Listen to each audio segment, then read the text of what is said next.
के साथ करते हैं। योगी आदित्यनाथ इतिहास बनाने जा रहे हैं। यूपी पुलिस के साथ मुख्यमंत्री की ऐतिहासिक बैठक है और वीडियो कॉन्फ्रेंसिंग के जरिए थानों से लेकर डीजीपी तक उनके साथ जुड़ेंगे। थानों तक योगी आदित्यनाथ की पैनी नजर है और योगी शासकीय बैठकों का इतिहास बदलने जा रहे हैं। पहले मुख्यमंत्री की बैठकों में सिर्फ बड़े अधिकारियों से बात होती थी, यानी इससे पहले जो बैठक होती थी वो बड़े अधिकारियों के साथ होती थी और सीएम ने जड़ों तक सर्जरी की तैयारी की है। जी, और प्रदेश के 1579 इंस्पेक्टर, 438 क्षेत्र अधिकारी इस बैठक में जुड़ेंगे। 176 एडिशनल एसीपी, जीआरपी के 65 थाने भी शामिल होंगे। सभी एडीजी, आईजी, डीआईजी भी इस बैठक में शामिल होंगे। बड़ी अहम ये बैठक होने जा रही है और सुरक्षा के लिहाज से सरकार की महाबैठक का आयोजन आज किया गया है।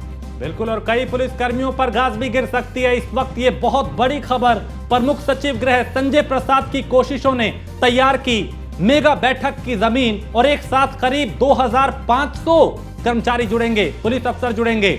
और 7 बजे से, चूंकि 7 बजे का वक्त निर्धारित इस बैठक का, तो देश के इतिहास की ये महाबैठक है। चूंकि अब तक बड़े अधिकारियों के साथ ही मुख्यमंत्री वीडियो कॉन्फ्रेंसिंग के जरिए जुड़ते थे, लेकिन अब इंस्पेक्टर लेवल के जो कर्मचारी हैं, पुलिसकर्मी हैं, उनके साथ भी यहां बैठक करेंगे, वो महामंथन करेंगे। सुरक्षा के लिहाज से बेहद अहम ये बैठक। बिल्कुल, और आपको बता दें कि ये बैठक इसलिए भी खास हो जाती है क्योंकि जब अब तक मुख्यमंत्री योगी आदित्यनाथ बड़े अधिकारियों के साथ बैठक करते नजर आते थे, लेकिन अब एक मेगा बैठक का आयोजन किया है जिसमें थाने तक के अधिकारी भी जुड़ेंगे।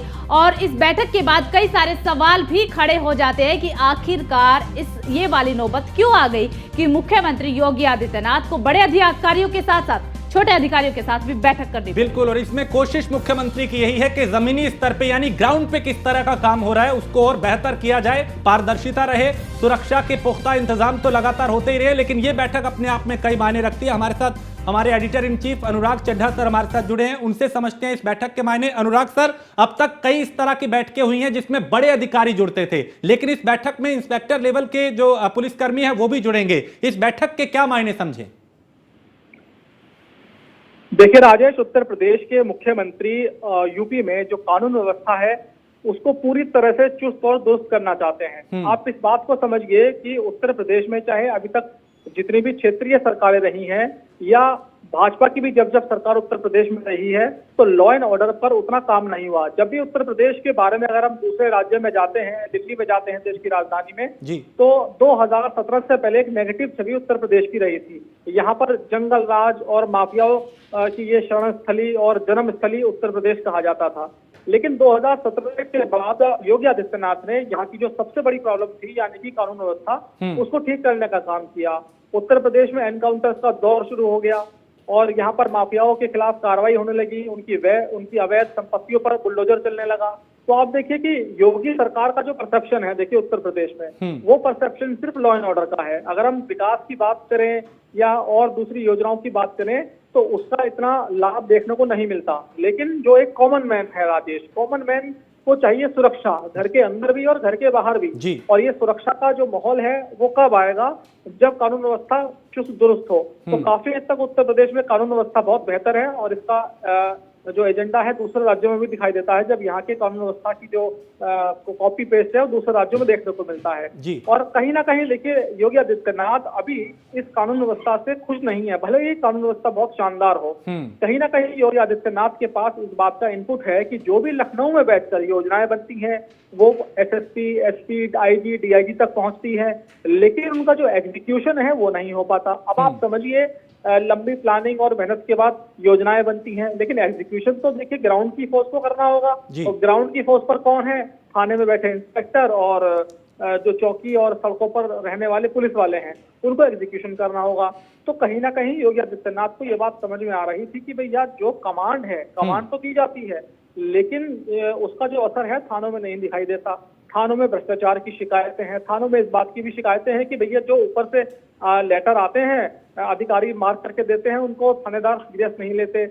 कई बार अधिकारियों को कहा जा चुका है, लेकिन योगी की बात ये समझ में आ गई, सीएम योगी की, कि भाई जो थानेदार हैं उनको ठीक करना होगा। अगर उत्तर प्रदेश के थाने ठीक हो गए तो समझो माफिया खत्म हो गए और कानून व्यवस्था बहुत बेहतर हो जाएगी। तो योगी आदित्यनाथ ने पिछले 2 महीनों की मेहनत से ये इनपुट जुटाया कि आखिर उनके उत्तर प्रदेश के जो थाने हैं उनमें चल क्या रहा है, थानेदार कानून व्यवस्था पर कितना ध्यान देते हैं, पर्सनल चीजों पर कितना ध्यान देते हैं, क्षेत्र में जो वैध अवैध धंधे चलते हैं वहां से किस तरह की उगाही होती है। देखिए, इतना डीप इनपुट मुझे नहीं लगता कि उत्तर प्रदेश के किसी मुख्यमंत्री ने अभी तक लिया होगा।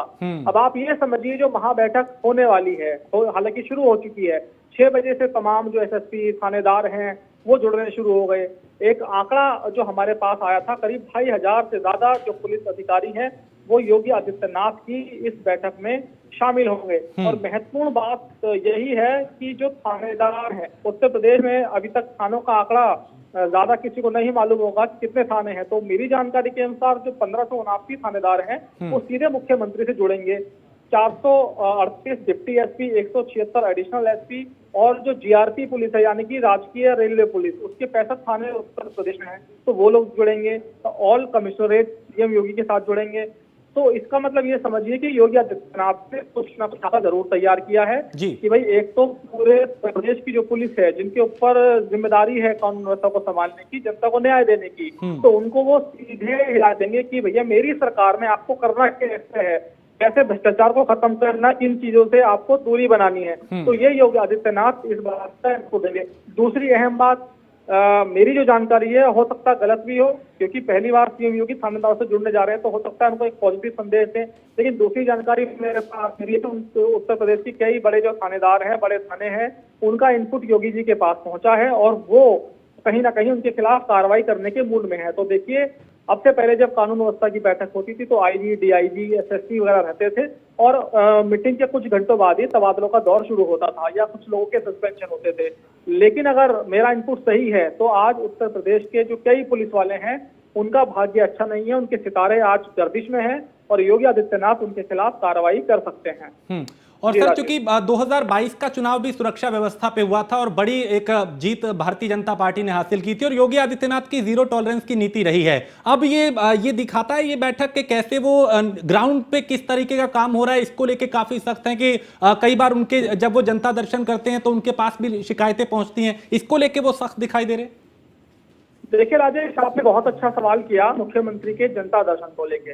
देखिए, मुख्यमंत्री योगी आदित्यनाथ अगर किसी बंद कमरे में बैठ जाएं तो आप समझिए बाहर कितने सारे जो लोग होते हैं, कितने सारे फरियादी होते हैं, उनको कमरे में लाते लाते कई घंटों का समय लग जाता है। अब जो बेचारा 2-3 घंटे से बाहर बैठा है तो वो अंदर बैठे व्यक्ति के लिए एक अपना गलत परसेप्शन बना देता है कि भाई हमारा समय खराब हो रहा है। लेकिन मुख्यमंत्री योगी आदित्यनाथ खुले माहौल में उनसे मिलते हैं, सारे फरियादी जितने होते हैं उनको खुले में बैठा देते हैं और 1 to 1 जाकर सबकी एप्लीकेशन लेते हैं। और आपने कई वीडियो देखी भी होंगी, वो पढ़ते हैं कौन सा जिला है और अपने हाथ से वो सभी अधिकारियों को देते हैं कि भैया इसका निस्तारण आप कर दीजिए। कोई गंभीर मामला होता है तो उस एप्लीकेशन को अलग से रख लेते हैं, फरियादी वहीं बैठा रहता है, बाद में उस पर स्पेशल वर्क किया जाता है। तो कहीं ना कहीं योगी का जो जनता दरबार है वो एक उदाहरण है सभी पुलिस वालों के लिए कि भाई एसी कमरों से बाहर निकलकर आप फरियादियों के बीच में जाइए और उनकी समस्या का निराकरण कराइए।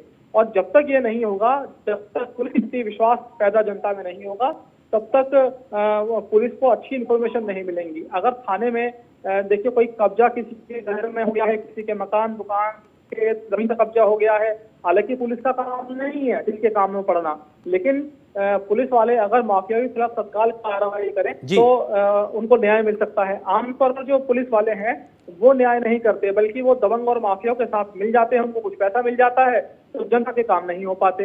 इसके अलावा रोजमर्रा की बहुत सारी समस्याएं हैं, किसी का मोबाइल चोरी हो जाता है तो कुछ रिपोर्ट दर्ज नहीं करती, किसी घर में चोरी हो जाती है, रिपोर्ट दर्ज करवाने के लिए उसको सिफारिश करनी पड़ती है। तो जो सिफारिश नाम का शब्द है, योगी पुलिस की डिक्शनरी में से हटाना चाहते हैं, ये योगी का प्लान है। और देखिए ये इतनी जल्दी संभव नहीं है कि आज योगी जी, मुख्यमंत्री जी ने कोई मीटिंग बुला ली, सारे थानेदार लाइन पर आ गए तो एकदम हो गया। ये एक प्रोसेस है जो योगी आदित्यनाथ शुरू कर रहे हैं। और यकीन मानिए कि भाई अब जब थानेदारों से सीधे इंटरेक्शन करेंगे प्रदेश के मुख्यमंत्री तो टेरर तो होगा। अभी तक तो देखिए पुलिस कप्तान या जो आईजी, डीआईजी या डीजीपी हैं, उनका सारे पुलिस वाले मिलकर जुगाड़ निकाल लेते थे। अगर मान लो कोई सस्पेंड हुआ या किसी के खिलाफ कोई शिकायत हुई तो वहां पर आप सिफारिश लगाई गई और उसके बाद वो सजा से बच जाता था। जी। लेकिन अब उनकी शिकायत योगी आदित्यनाथ के दरबार में पहुंचेगी। एक सिस्टम बनने जा रहा है, प्रमुख सचिव गृह उसको उस सिस्टम को बना रहे हैं। अगर वो सिस्टम बन गया तो आप यकीन मानिए, अगर उन थानेदारों की जो शिकायत है वो सीधे मुख्यमंत्री कार्यालय में रहेगी और थानेदारों का सस्पेंशन भी मुख्यमंत्री कार्यालय से होगा। तो थानेदारों में डर बैठाया जा रहा है और जो अच्छे थानेदार हैं उनको मुख्यमंत्री की तरफ से रिवॉर्ड भी दिया जाएगा। तो जो अच्छे पुलिस वाले हैं उनके लिए मुख्यमंत्री अच्छे साबित होंगे, उनको इनाम मिलेगा। लेकिन अगर कोई पुलिस के काम से हटकर अपना पर्सनल एजेंडा चलाता है, वन साइडेड प्रोग्राम में रहता है, तो उसको देखिए खामियाजा भुगतना पड़ेगा। लॉ एंड ऑर्डर को लेकर मुख्यमंत्री का संदेश बिल्कुल स्पष्ट है कि जनता को न्याय मिलना चाहिए और अपराधियों को जिलों से दूर आप भगाइए। राजेश।